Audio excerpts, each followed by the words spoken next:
Hi everybody and welcome to our home here in Spain. My producer Danielle and my cooking assistant Nicola, who a few weeks ago by the way, I've got to just say this because we've all been locked down together, so I was really very pleased with the feedback I had on the last video. I was amazed and I couldn't believe the amount of views. Thank you very much for all of the comments and the support. I really appreciate it. It gives me the incentive, if you like, to do it again. But there were some negative comments about not being 2 meters apart and not wearing face masks. But this is home, and we're all locked down together. When we were locked down together a few weeks ago was when we started the home chef and the home deliveries of food, which we've now put a halt to. But we're still here because you can't go anywhere. So we're locked down, and so I'm using that time to train Nicola to be a chef or help me in the kitchens for the future. And Danielle does a bit of cooking anyway, but she's also going to help me with the videos and produce. And she's very good at it, aren't you? I'm very good. So that's the first thing. So we're doing our utmost here in Spain. As you know, we're #1 on the Corona charts, which is nothing to be proud of. But that's where we are, and we're living with that. So they're all amongst us, around us. We don't know where the virus is. Like you don't, wherever you're watching it. It's a terrible position we're all in. And I thought I'd cheer you up because I know we're all bored. And I thought, well, actually, hopefully this video isn't boring and it'll cheer you up and you might learn something at the same time. And I was thinking of doing something for Easter because Easter's approaching, but you can watch this video whenever you like. It doesn't have to be just at Easter. But with Easter approaching, I was thinking, Easter Day, what would you have? Probably chicken, because chicken's inexpensive and it's easy to cook. And when in the restaurant, as you know, it's always in the supermarkets. Well, it's you say that. It's always in the supermarkets, and I always say buy campo or buy free range. Campo, by the way, means kind of free range like a field. So if your boyfriend's taking you to the campo, he's taking you to the fields and not to a campsite. She wishes. I need a boyfriend first. Anybody? Oh no. We will sell them. That's a different show altogether. But for this show, I thought, just to go back to that, I thought, yeah, of course, chicken's easy. Everybody can buy a chicken. It's inexpensive and it's available everywhere. And here's my chicken. But a reveal. But that's not true, because I went to 3 or 4 supermarkets and 3 or 4 different shops looking for chicken, and there wasn't any. Chicken had run out. As the last video we did, we made bread. Do you remember bread? Yes, in less than an hour? Yeah, great idea, but then everybody said they couldn't get flour. Now everybody's going to say they can't get damn chicken either. I don't know what to do. Well, we are on lockdown. But, a few weeks ago, we would never, as a chef, be looking at a chicken thinking this is a specialised beauty. This is a common chicken. We just wouldn't think of it as being a specialised ingredient. But let's get cooking, because the first thing we're going to do with this chicken, this is what I want to show you. Right, I'm going to come out the camera because you're going to do your Okay, I'm going to joint it, which basically means cut it up. Okay? Yep. And the reason I'm cutting it up is I'm going to make this chicken go at least 4 ways. There's 4 of us, and this will be enough food for 4. Whereas, in a way, in the restaurant, we would look at the chefy kind of food. We'd take the breast and we'd sous vide it or something. We'd put the marinade into the sous vide, into the vac pack, Sorry, so we get some. there. What's a sous vide? Well, it's a machine that cooks things slowly. We've got them in the restaurant. You've seen us cooking but things. other people won't know. Yeah. That's why I was asking. And then the legs, we would confit them, which means slowly cook again, but more in fat. And then we'd roll it into like a boudin or a ballantine. So we'd have 2 different ways of cooking it. But at home, who's going to do that? You're just going to be Michelle's falling asleep, and she's on the camera. So what we're going to do is we're going to joint it. We're going to use the whole chicken, right? So first thing is trim it up. And you need a very sharp knife for this. Yeah? You do, yeah. But you can sharpen up easily yourself at home. You don't need to. We can do that after, because people won't know. Yeah. Okay. Well, I'll do that for sure. So look, we've got the chicken. We take the leg. We make a little incision there. Can you get into How do you know where to cut? Well, I mean, obviously I've been I cooking wouldn't know where to start. Well, the first place you start is the legs. The legs. So you can see where that joint is. Yep. You run the knife down there, and then when you get it to that point, Nick, Yeah. you just break it like that. You can see that, and then you can cut underneath that. Under the bone. So look, under the bone, Yeah. and you cut underneath that right down, Oh. and that's the leg. Okay. So once you've got then the legs off, same one with this one. Break again. We've got the legs You're off. a vegetarian, please do not watch Right. the whole. Then all we've got to do with is the breasts, but I'm going to show you a different way of doing that. Yeah. And the wings, because there's nothing wrong with the wings. Let's have the wings as well. Yeah. The wings are actually really, the meat is really sweet, and as you know, the meat next to the bone with any meat is much better. So what we're trying to do here is what we're going to do here is we're going to keep it on the bone. Okay, so we're going to cut then this and this bit here, break it again. Yep. Just watch the way I'm doing it. And a big incision through it. Now that is going to make stock. So nothing's wasted. I'm going to use this as chicken stock. And then the chicken itself, I'm going to cut through. I'll actually take the little wishbone out of the back. So you're going back to the back. Yeah, I'm going back to the back because I'm going to use all the skin and everything because there's a little wishbone in there. And that kind of sticks out. So if we can get that out.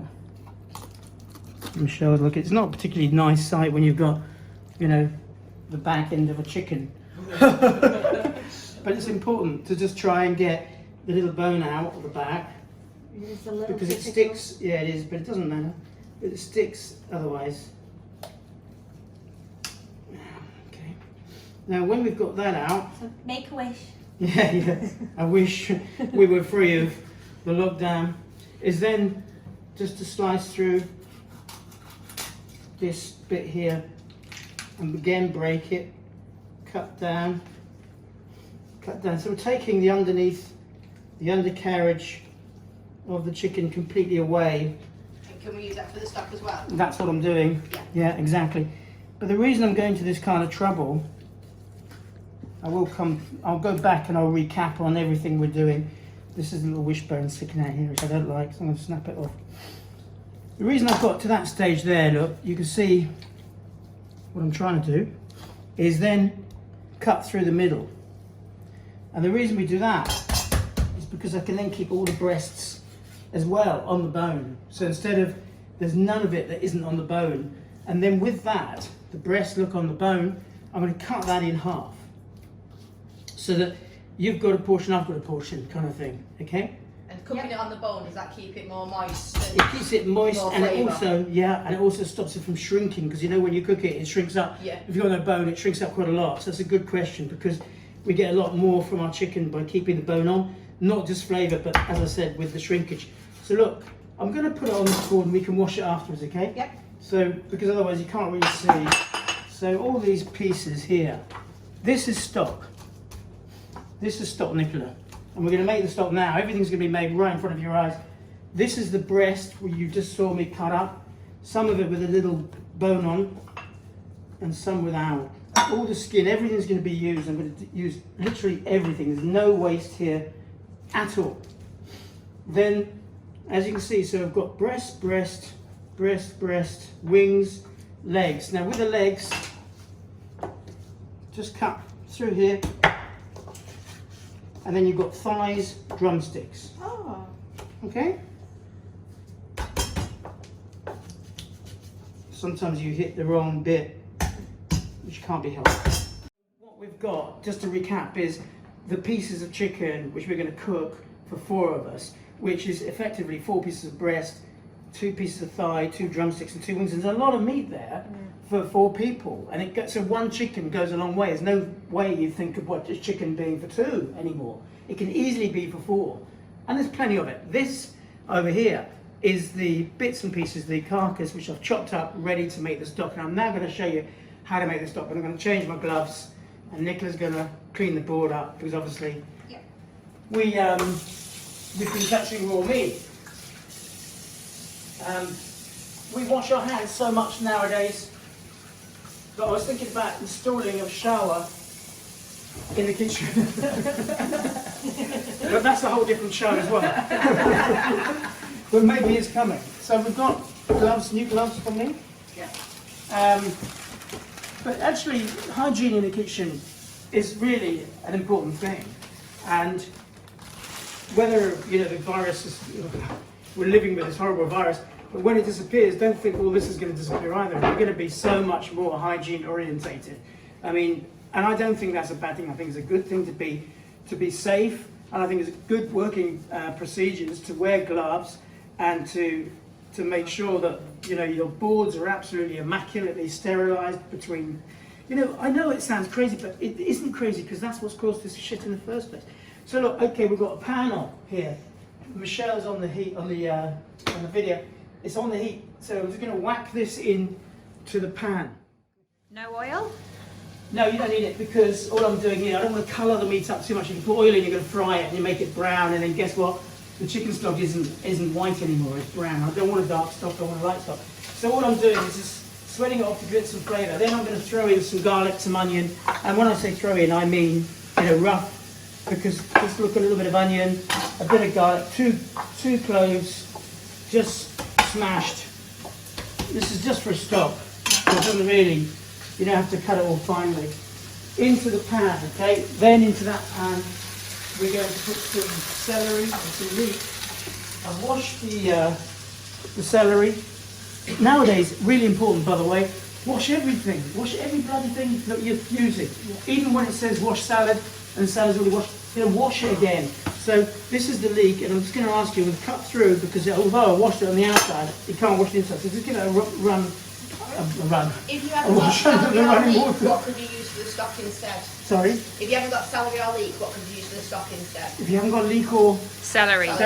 well, you know, you need some white things, so you need to think of mushroom trimmings, onion, garlic. So celery's not crucial, but it's nice in a stock. Yeah. Definitely. Thinking if you're at home and you want to make it, but you haven't got all the essentials. You No, can okay, well then you just get by. I mean, the thing is, use thyme is going in there. You've got onions, put a little bit more garlic in it. We're going to put bay leaf in there as well, a couple of bay leaves. I can recap on all this if it's getting a little bit confusing, but all we're doing is making a stock. And we're using the celery, the leeks. I mean, it's not a dark question, Daniel, because... Well, no, because a lot of people don't have certain stuff in, so it's I mean, really nice to know you can just use something else if you haven't got it. I went shopping for celery, look what I got. I mean, I've got a whole tree of it here. So I'm going to use some of the leaves as well. The carrot. Yeah, I mean, carrot's good in a stock. I mean, you don't have to put carrot in, but why not? So give it a quick whiz with this.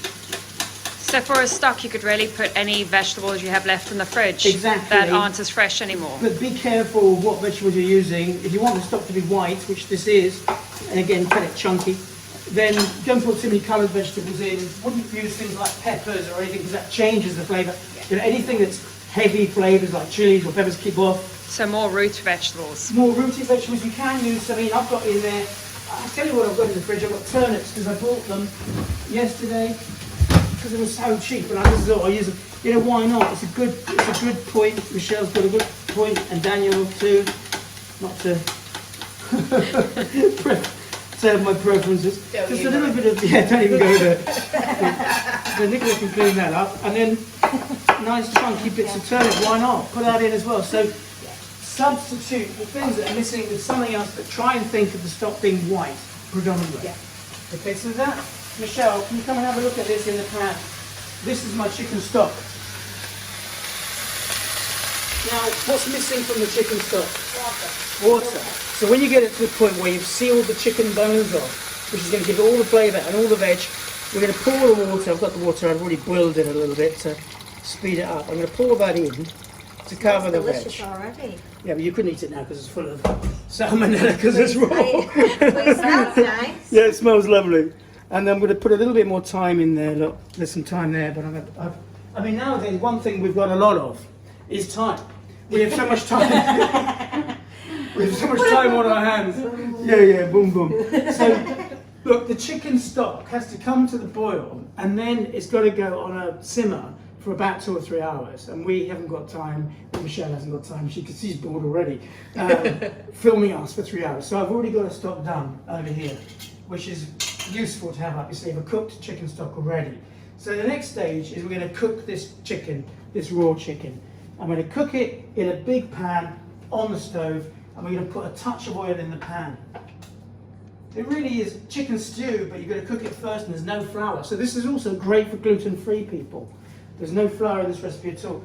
Skin side down, because I want to get the colour and the crispness on the skin. So that's... It depends what oil you use in. It doesn't matter. I mean, this is a light olive oil, and we're in Spain, so olive oil over here is really cheap. If you find that in your local shops olive oil is expensive, you can just use a vegetable oil or a sunflower oil. So get all the chicken pieces in the pan and the wings. Don't forget anything, Nicola. Yep. I say Nicola because right, that's there. Now I'm going to take my gloves off. So I'm a good boy. I'll remove the gloves. I'm going to throw them away and wash my hands. And now I'm going to go glove free for a little bit to put some seasonings on. So I've got a little bit of Maldon salt, which, let's face it, if you're using salt, you want the best salt, Maldon salt, the flakes of salt, as opposed to that horrible table salt that is just full of additives and colorants. You know, this is all completely natural. So a little bit of that. I've got some mixed spice, but this isn't essential. This is just mixed spices, cinnamon, a little bit of cumin, a little bit, you know, things like that. Yeah. It's not essential, but I like to spice it a little bit. And then once you've got some colour on the chicken, which is a minute or two away, so just bear with me, a minute or two away, we're going to take the chicken out, put it in a separate pan. We're going to make the sauce in the same pan as the chicken because it's got all the flavour in that pan. Yeah. And then we're going to put the chicken back in, throw it in the oven, and then we're going to go and get a glass of wine, guys, on the terrace outside. Woo! If it's not raining. We feel like chicken tonight. I have to say, God has got a sense of humour. He not only locks us down over here in Spain, which is always glorious sunshine, he takes away the sun. So now we're stuck in, and we can't even go out and get any sun because there isn't any. Is that honestly? Things are bad. Anyway, look, so Michelle, can you get in this a little bit? It probably needs a touch longer, but we haven't got time watching it. So we'll take it out, see it at the other side. Yes, I'm going to wash my hands after, I promise.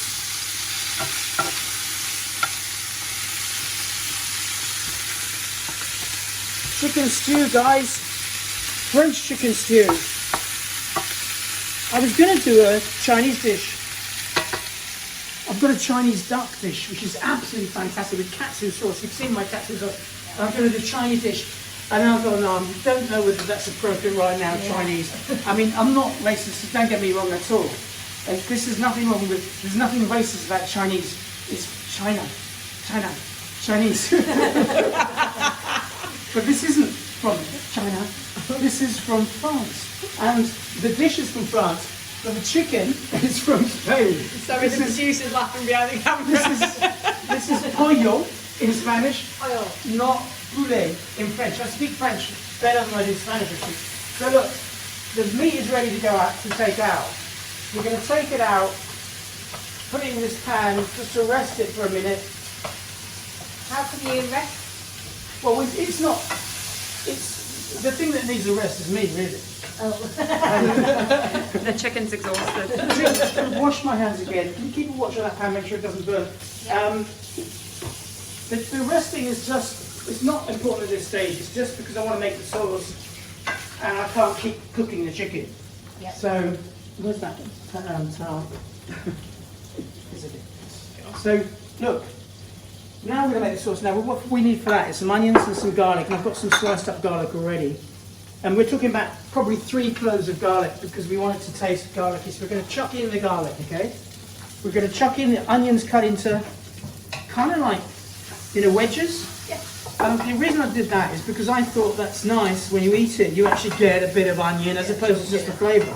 It's nice to have. And the wedges, we're just talking about like that. That's it. You know, like, no big deal. So that goes into that with the garlic, okay? And then you sweat that off. But we're going to add a touch of butter. And I'm talking about 60, 70 grams of butter, something like that. Salted butter, a touch of oil, olive oil. It doesn't have to be olive oil, you know, oil stopping the butter from burning. Now, when the butter... A lot of people don't understand that. I know, but... Why it stops it from burning. People don't understand a lot of things. That's very good point. And look, when the butter People starts... don't understand staying in the UK, but... Yes, good point, a bit political, but put a bit of time in there as well. And when that butter... Not the timing, Nicola. When the butter is bubbling, which it is right now, okay? Now is the time to add the white wine. And we've got some Pinot Grigio, We like white wine. because you like Pinot Grigio. But I don't really like Pinot No, Grigio. I don't like Pinot So, Grigio. for me, Pinot Grigio is better in the pan. Yes. Good shout. Albarino to drink. El Bañino in Spanish, vino, is mucho mejor. And what's French? And Chablis para mí. Chablis pour moi, Chablis. Chablis pour moi, or Puy Fumé. It's a bit expensive, très expensive. Double out pound. In Spanish, mucho dinero. So, okay, so we've got that wine, and now we're going to bubble it. Now we're going to take that wine down. We're going to reduce it down. This is making the sauce. Right? But, Onion soup. yeah, it is. But you know the thing that's missing from that? Is the flavour of the chicken. And that's when that stock comes in. So, although the stock, we talked about making it, 2 or 3 hours, you don't have to make it all in. We're making all this in, 20 minutes, half an hour, whatever. Michelle raised her eyebrows. Well, with me doing it, it's going to be more than that. But you don't have to. You can make the chicken stock any day. Just put it in the fridge or even freeze it. Freeze it's great. We've got containers out there. We make stock. We bung them in the freezer. And then you've always got stock. So look, it's bubbling away. Once it's bubbling away, hold that, can you, for me? This is a chicken stock here that I've made earlier. So in other words, it hasn't got all the raw bones in it, but it's got all the flavour of the chicken stock in it. I'm going to pour the chicken stock through a sieve to make sure I haven't got any bits into that bubbling, reducing white wine, butter, thyme, garlic, onions, all those goodies. Okay, that's it, really. Now bring it back to the boil again, put the chicken in, put it in the oven, go and have a glass of wine. How simple is that? Very simple, Chef. Right, well, here we go then. So put the chicken in. Don't need to cover the chicken, and because if you cover the chicken up with pan or lid or foil or something, you end up with, really braised chicken and no crisp. And I like the skin to be crispy, so we're going to leave the skin sticking out of the stock like that. I'm going to put a little bit more time. I'm going to put a little bit more, and then I'm going to wash my hands. I promise. My producer's washing me every minute of the day. You wish. And the sauce is nowhere near. There's a little bit of extra butter going in there as well, Michelle. Okay, and then a touch more salt just going on the top. Right, that is now ready to go in the oven. So what's the question? It's going in the oven for how long? Question is, when are we having wine? I've trained her Is it well. that time? I've trained her well. Wine time. So look, no lid. You've no preheated cover. the oven, haven't you? I've preheated the oven. What temperature? To 200 to get it going, just to give it some heat, and then leave it for a couple of minutes on 200, then turn it down to 150. How long would you preheat? So before you put it all in, how long would you preheat? Well, it needs to for? come up to temperature, so you need to preheat it for like 10-15 minutes before.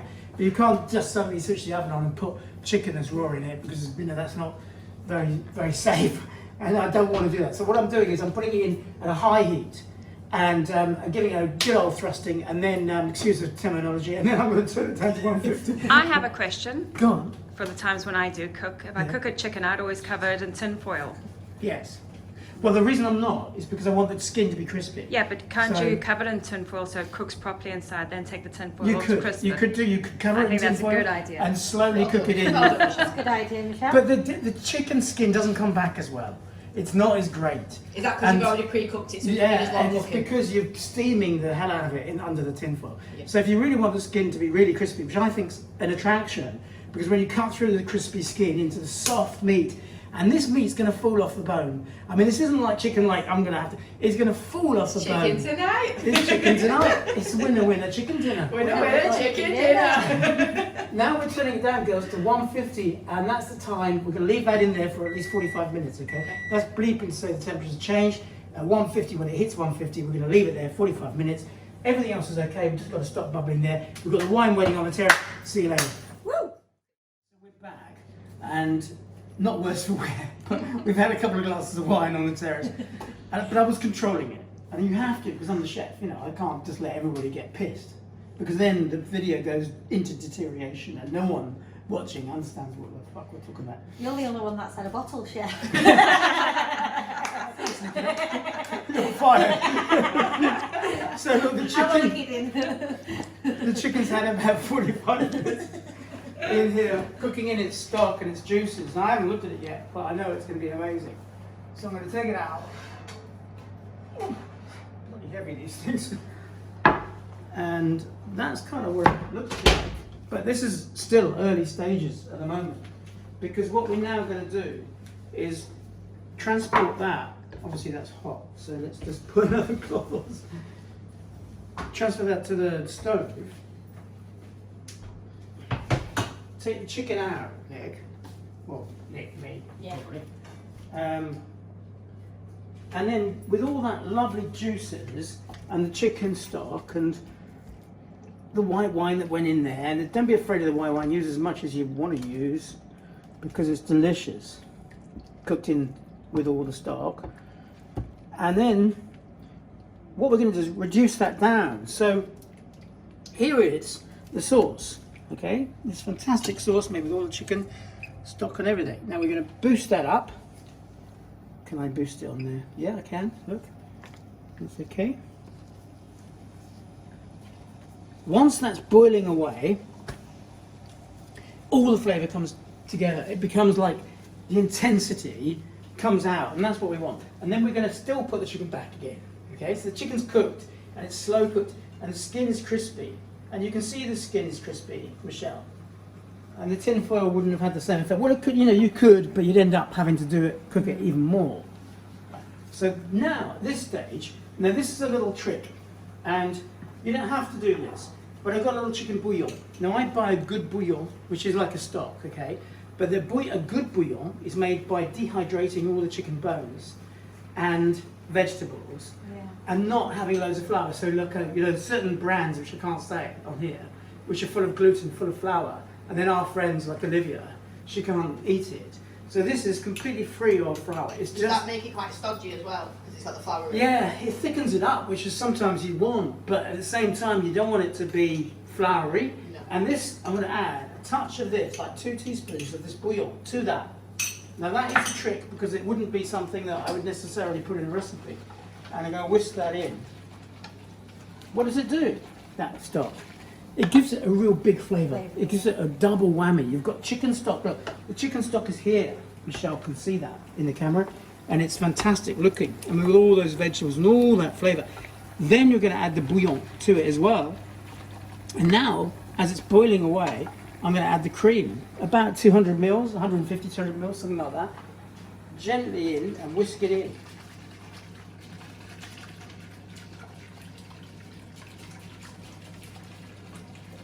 Still reducing. High heat, powerful heat. Then the mustard. Now this is just Dijon mustard, the Moutarde, as in France, or Moustassa in Spanish. And this is whole grain mustard Dijon, but you could use any Dijon, the yellow Dijon, any. Or if you haven't got French mustard, Dijon mustard, you can use English mustard. It doesn't really matter what mustard. A good spoonful or good 2 teaspoonfuls, that kind of level of mustard goes into that, because that's quite key. This is a mustard sauce after all. We want to taste the mustard, and then we're going to taste the sauce, because it's so important as you're cooking. So now we can taste the sauce, and it's not there yet because it still needs more reduction, and that reduction is literally the heat knocking the sauce down, which intensifies the flavour even more, and it's just, that's what makes it fantastic. What do you think, Nick? Gorgeous, absolutely. And what would be better with this beautiful. now, at the final stages, is to add some fresh tarragon, freshly chopped tarragon to it. Would give it, chicken and tarragon is fantastic. Chicken, tarragon and mustard would really finish off, but I couldn't get any. So now we've got the sauce as we can get, as best as we can get. What is tarragon? It's just a fresh herb, but it's a lovely herb, so slightly aniseed-y. Oh, right. Now we can drop the chicken back in again. So chicken, again, trying to make sure we're not covering the skins, because we did go to the trouble, after all, of keeping it crispy. Well, some of it crispy. And that goes back in. Now, not to waste anything, I've got all those bits as well. Just throw it all back into the pot, okay? And that's it. That dish is now ready to serve, just apart from a few little final touches which we're going to do over here. So we've got the sauce, which you tasted. It is fantastic. It And I'm is not just saying that because I'm fantastic. It really biased. You know, this is bloody amazing, Yeah. isn't it? Oh, lots So of we take it flavour. off the heat. And now we're going to add the final, the pièce de résistance, as you'd say in French. Okay? The French parsley would be nice, but I couldn't get it. So I've got celery leaves. I've got so much celery leaves. Can you give that a wash? Yep. Thanks. I've got a little bit of parsley, which I did find, and I've chopped it up with some garlic, just to give it an extra lift of flavours. I'm going to sprinkle that over. That's it. So the celery leaves can just drop in to the pan. Chuck them in, basically. But I mean, chuck them in, but you know, I still like to make sure it's kind of chucked in an organised way. And then I've got a big bowl, because I think a stew is all about the sauce, and you need the sauce, you know, this spoon, and you just eat it out of the big bowl. I've got some basil oil, which I made out of olive oil and basil. This isn't essential, this is something that is very chefy. A touch of salt to finish, because we like our salt, and you don't have to do this, but I think it's nice to just put a touch of molten salt on at the end. A touch of truffle oil, again, not essential at all. I mean, it doesn't need to be there, but we like our truffle oil. We like And truffle just a oil, little truffle bit, oil. and I'll make my own truffle oil out of the fresh truffle pieces, and I'm just going to put a little bit of that on it as well, look, like that, and that then becomes ready to serve. And when we say serve, I need some mashed potato. Yeah. And so- Nicola has got mashed potato, which everybody knows how to make mashed potato, okay? The best mashed potato you're ever going to make, though, is just the way you've always made it, by taking a good potato and mashing it, but adding a load of butter. And when I say a load, I mean more than you can imagine, more than you can almost afford. Just keep adding the butter bit by bit, and mashing it in, and you end up with something fantastic. Really nice. Best way of heating it up, in the microwave. Have you got truffle oil in there as I'm well? just going to put a little bit of salt And some truffle oil. and some truffle. I mean, I know we're over kind of doing the truffle oil thing, but truffle oil in a mash is just fantastic. And Nicola's going to heat that up in the microwave, as we said. Just make sure that microwave's on full, yeah, that's it. So now we're going to serve the chicken in the bowl, and by the time we put it in the bowl, Nicola's mash should be about ready. Yep. We've got a little bit of chicken thigh and a bit of breast. Now always serve, because you've got 4 bits of breast, so a bit of breast, a bit of thigh, or a bit of leg. So you've got a bit of both, I heard okay? you like a bit of leg. I like a bit of breast. That's why you got Michelle. I like a bit of breast, I like a bit of leg. Who doesn't? And then lovely sauce, and I mean lots of sauce, guys. This is a stew, Yes, for God's we love sake. the sauce. Pour it in.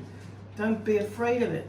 Lots of sauce, because we're going to serve this with a spoon as well, so you can drink it all up. Okay, now I need your mash. And the mash literally is the finish. And this is it. This is chicken with mustard sauce, poulet à la moutarde, pollo con mostaza in Spanish, in a bowl with a spoon, with some mash, on a bloody Easter. I don't care when it is, but Easter Day would be fantastic. And this is so simple to do. And Nicola has been trained to do this quenelle with 1 spoon and some truffle oil, but can she get it right in the...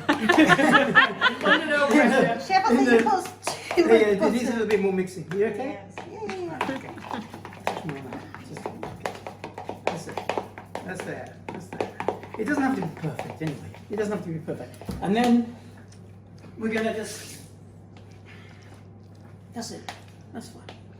There we go. Right. Topping there, the leaf of celery. And I've had the basil oil on there. I've got a little bit of the parsley with the garlic, and I've got all those juices with those, that mustard, that intense flavours. And that's it. Poulet and moutarde. Pollo con mostaza. Amigos. Feliz Semana Santa. Sí. Feliz Semana Santa. Happy Easter to all of you. Lots of love. Easter. I Happy hope we Easter. get over this fucking awful virus. But in the meantime, let's eat some good food, okay? Yay.